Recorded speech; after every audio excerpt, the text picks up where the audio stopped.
26 তাৰিখৰ দিনাখন ৰুদ্ৰৰ চিনেমাখনৰ প্ৰিমিয়াম শ্ব' আছিলে তালৈকে নিমন্ত্ৰণ পালোঁ আমাৰ সকলোৱে এয়া মৰমৰ ৰবিদাৰ আমাৰ মাজত আহি পাই গ'লহি আৰু আজি দাদাৰ লগতে দাদাৰ চিনেমা চোৱা কিন্তু সৌভাগ্যটো বহুত এটা ডাঙৰ কথা দেই বহুত বেছিয়ে ভাল লাগিছে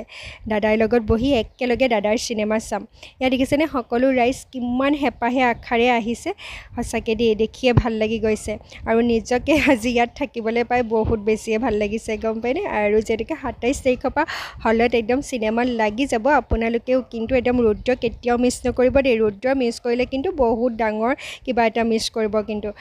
একদম মই কৈছোঁ নহয় ৰাইজৰ মন জয় কৰিব পৰা এখন খুব সুন্দৰ কথা ছবি আৰু এখন ফেমিলিৰ লগত বহি ধুনীয়াকৈ চাবৰ পৰা এখন সুন্দৰ ছবি এইফালে যেতিয়া ব্ৰেক টাইম হৈছিলে মই পপকৰ্ন লৈ আহিলোঁগৈ ইমান ভাল লাগিছে ৰুদ্ৰই যে একদম হিলাই দিছে তেওঁলোকৰ ফালৰ পৰা ইয়াত পেকেট লাঞ্চো দিলে চিনেমা চাই কেতিয়া খতম হৈ গ'ল গমেই নাপালোঁ গম পায়নে ৰবিদা আছে চিনেমা চাই বহুত বেছি ভাল লাগিলে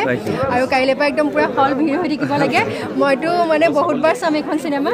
আৰু আপোনাক অকণমান নতুন ৰূপত দেখা পালোঁ এইটো বহুত বেছি ভাল লাগিলে